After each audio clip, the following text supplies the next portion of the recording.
What's going on, Summoners? Welcome back to another ProGuides video. I'm Kangas, and in this video, I'm running you through the upcoming changes for patch 11.11. If you're new here, welcome to the channel. Otherwise, glad to see you back again. The next patch is just around the corner, and we're going to cover everything that you should expect, but do keep in mind these are still tentative and could always change. But hit that sub button, and let's hop right into it. Alright, so first things first, we gotta talk about the upcoming skins. I hope you're fans of the Project skin line because we got another set incoming. If you're into the cyberpunk aesthetic, you need to check this one out. Project Mordekaiser, Renekton, Sejuani, Senna, Silas Prestige, and even Varus will be available next patch. You can tell a lot of work was put into these ones, so check them out and support the creators. Now on to the important stuff, balance changes. Beginning with the system nerfs, first up, we now know what the nerfs are to Halo Blades. The cooldown is being increased from 8 seconds to 12 seconds. This is a huge nerf, as the cooldown has gone up by a whole 50%. Surprisingly though, this isn't a gigantic nerf in the late game, just a moderate one. However, the early game is a totally different story. It's already a challenge to be patient enough in order to utilize Halo Blades, and now you need to avoid combat for much longer to wait for that cooldown before you can go and make a play again. 8 seconds and 12 seconds is a world of a difference, especially in lanes where you're constantly fighting. Champions that need to hit enemies multiple times to trigger an effect, such as Tristana and Kai'Sa, are definitely taking a hit with this change. And the next nerf is the minor rune biscuit delivery. Now this nerf isn't nearly as big as I'd initially expected, as it's just the sellback gold being reduced from 30 to 5. Being able to sell biscuits was pretty convenient, but unless somebody's absolutely stomping lane, it wasn't really an option that we saw used that much. So I still think that this remains a very solid choice even after the change. It's a great rune to take if you're struggling in lane often just for that extra sustain, but if you're really struggling, you can also check out ProGuides.com and talk with one of our coaches to walk you through exactly what you're doing wrong in laning phase. Yes, you can always learn through videos and on your own, but sometimes having a coach to walk you through it helps a lot more, so if that's your learning style, go check it out. Next up, we also have a nerf for Bramble Vest, and this one's actually pretty big. The armor is being reduced from 35 to 30, and the thorn damage will no longer include a bonus 10% armor ratio. If you're building it for damage, well, now you're kind of out of luck. You'll need a fully upgraded Thorn Mail now, and the casual Bramble Vest purchase will mostly be for accessing healing reduction. Moving on, we got item buffs. One of the biggest upcoming buffs next patch is to the WARDSTONE. Stirring WARDSTONE, the first one you buy, is actually going to be removed. Instead, you will immediately start on Watchful WARDSTONE. The stats are also being adjusted accordingly. It'll provide 150 health and 10 ability haste. However, it will no longer increase the maximum number of wards that you can place. This is pretty worth it because it'll automatically upgrade to a Vigilant WARDSTONE once you reach level 13 and finish your support quest. Vigilant WARDSTONE will have a new effect as it now provides 12% bonus AP, ability haste, AD, and bonus health. This change makes it feel a lot less of a wasted slot and much more like a real item. You also get to save a ton of money now, so I expect WARDSTONE to become a mandatory buy on a ton of champions next patch. Staff of Flowing Water is up for a small buff, as the bonus AP granted is going up from 20 to 40 to 20 to 45. Previously nerfed, the item has been left in a much weaker spot than before, as it was a support item intended to be built to aid AP champions, so this kind of feels like an appropriate buff. It's not going to be nearly as broken as it was earlier in the season, but it definitely doesn't hurt to give the item a little more power. And with that coming, we also see a buff to the companion keystone item, Moonstone Renewer. The healing increase per stack is going up from 4% to 6%. This also means the max bonus is up from 20 to 30%. Solid, straightforward buff. The item will heal more than before, and we might see a return to the Moonstone meta. Now, since the initial announcement, Trinity Force's changes were actually cut, but we still have buffs coming to Divine Sunderer moving forward. The Spellblade max health damage is up from 10% to 12%, and the healing from 50 or 30% if you're ranged to 65 or 40% if ranged. With an increase to both damage and healing, Divine Sunderer is going to be in a solid spot next patch. It's already a great answer to health stacking tanks and juggernauts, and picks like Wukong are going to have a great time with this buff. And we also have some more bruiser itemization buffs with Black Cleaver coming up next. The armor shred is going up from 4% to the new 4.5% per stack, meaning the cap has also been raised by 3% up to 27.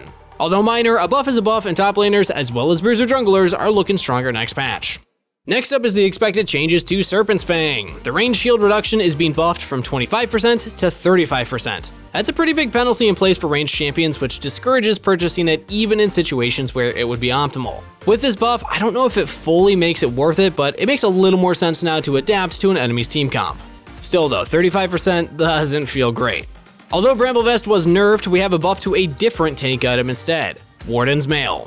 Oh, and this also means that RANDUIN'S OMEN will get the same buff. Rock Solid's damage reduction is being increased from the original 0.05% of your maximum health to a flat 5 plus 0.35% of it. And I realize not all of you are math majors out there, so let me do it for you. In order for this to be a nerf, you need at least 3,333 HP. That means any point before then, you have access to much greater damage reduction.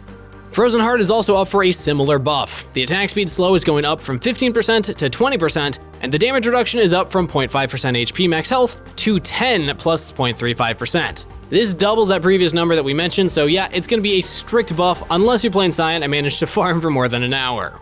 Speaking of stacking health, we have a buff for WARMOG'S armor. Instead of requiring 3,000 max HP, you only need 1,100 bonus health. Given that WARMOG'S itself provides 800, it should be pretty easy to access the bonus regeneration moving forward. The current 3,000 HP requirement is a huge gatekeeper, and this incoming buff should make the item a lot more viable as a second or third purchase. And before we talk about champion changes, let's cover the nerfs to Frostfire Gauntlet. The item slow is getting nerfed, now only slowing by 12.5% and scaling with 2% of your max HP instead of the original 4. The range cooldown is also getting increased from 4 to 6 seconds. These nerfs will definitely make the item less oppressive, as it synergizes extremely well with some tanks and their CC, and especially Senna, so that range nerf will hurt. That said, it's time for our question of the day. Are you happy with the tank item changes? Why or why not? Personally, I'm kind of a fan.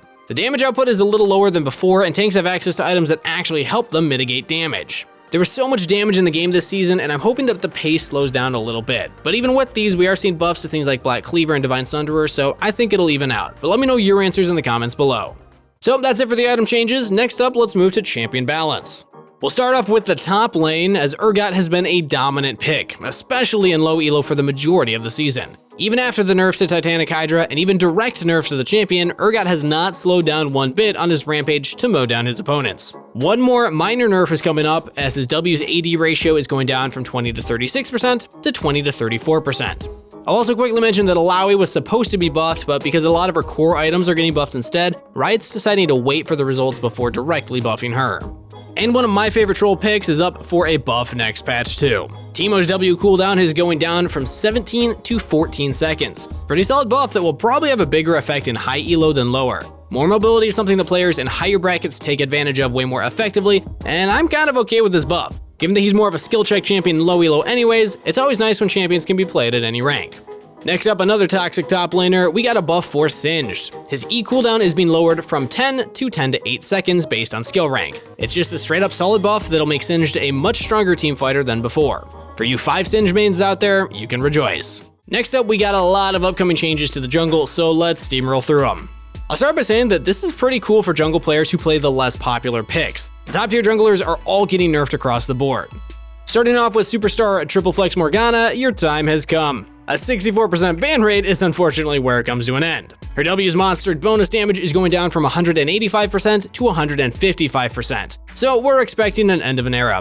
I'm sure she'll still be playable, but the decreased clear speed is absolutely going to slow down the hype train significantly.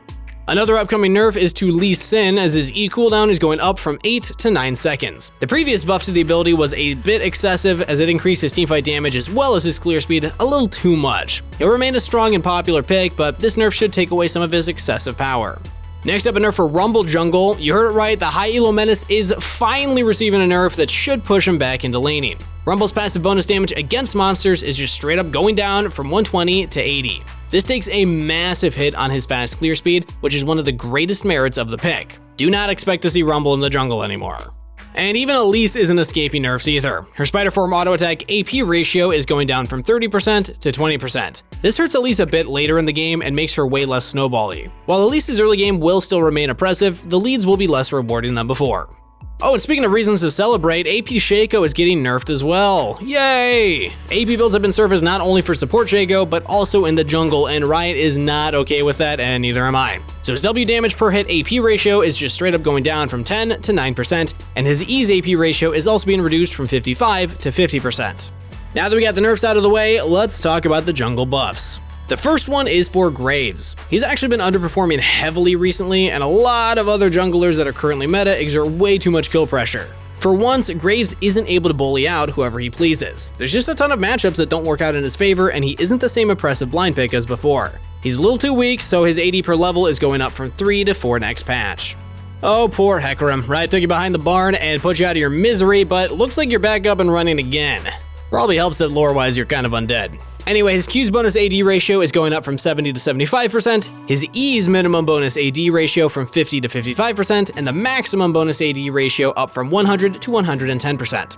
Full damage builds haven't been that great, so increasing the ratios should hopefully put him in a better spot, and I'm kinda terrified that we might see full lethality Hecarim again.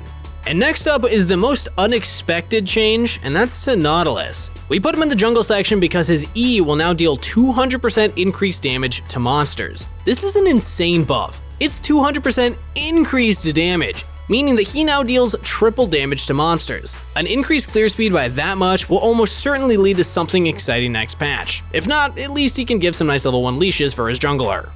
And finally, for the junglers, Master Yi is having some power shifted to push him away from assassin builds and instead focus on attack speed. His Q's AD ratio is going down from 100% to 90%, and his E's damage on hit is going up from 20 to 60 to 30 to 70.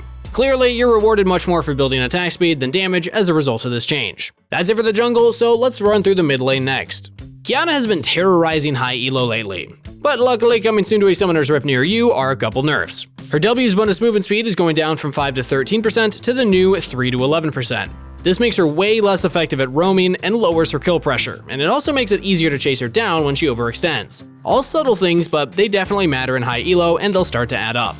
Other than that one nerf, we got only buffs left in the mid lane. The first one is to Azir. His Q mana cost is going down from 70 to 55, and while that's not a giant buff, it does make him much easier to play in the early game and a little less reliant on blue buff. Since your goal is to scale up, this buff definitely can't hurt, and at the very least you can now have more freedom to safely farm with Q. Ryze has been underperforming and he's getting a solid buff next patch. His HP per level is going up from 98 to 110. That's a solid change, and by the late game, he'll have nearly 200 more health than before. The loss of the Seraph shield this season has made playing Ryze a lot riskier than before, so this buff should give him the durability that he needs to dominate the late game.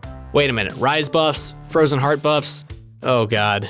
Alright, well next up we also have some buffs for Seraphine coming up. Her W self-heal is going up from 75 to 150 to 75 to 225, while her W ally shield is going up from 50 to 100 to 50 to 150. Following some major damage nerfs in the past, she's getting some buffs to her utility to help her out. That's it for the mid lane, so let's talk about the bot lane next.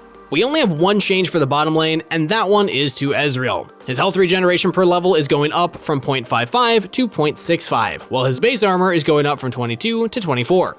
As long as you start with a Doran's Blade or Shield, you've got a solid foundation to work with for this upcoming armor buff. More health regeneration also contributes to this over the course of the laning phase, and since Ezreal is focused on poking enemies down, this is a pretty solid buff that'll reward a player's laning. Finally, we have two support changes to talk about. Leona is finally getting put in timeout. If timeout is your mom telling you to go to your room with your Game Boy. Her W's damage is going down from 60 to 200 to 50 to 190. A bit underwhelming, but yeah, 10 less damage is a step in the right direction. Currently, Leona's kill pressure in lane is absolutely insane, so any damage nerf is welcomed by support mains who are sick of playing against her. Senna's getting some interesting adjustments to her kit and base stats. Her health per level is increasing from 75 to 82, but the range increase that she gets from collecting 20 souls is going down to 20 instead of 25. To compensate, her Q healing now scales with 160% of her lethality. Her E's bonus movement also got a new scaling, increasing by an additional 0.05% of her AP. Finally, her R's AP ratio is being increased to 70%. Overall, it seems like they're trying to push Senna into having more diversity in her build paths, and I'm definitely happy that we probably won't be seeing Frostfire Senna anymore. And that's it for the upcoming changes on patch 11.11. Thanks so much for watching, really hope you enjoyed it, but always let me know your thoughts in the comments down below, and also make sure to check out the description for a link to join our community Discord. That's it for the video, so best of luck on the Rift everybody, stay hydrated, and I'll see you next time.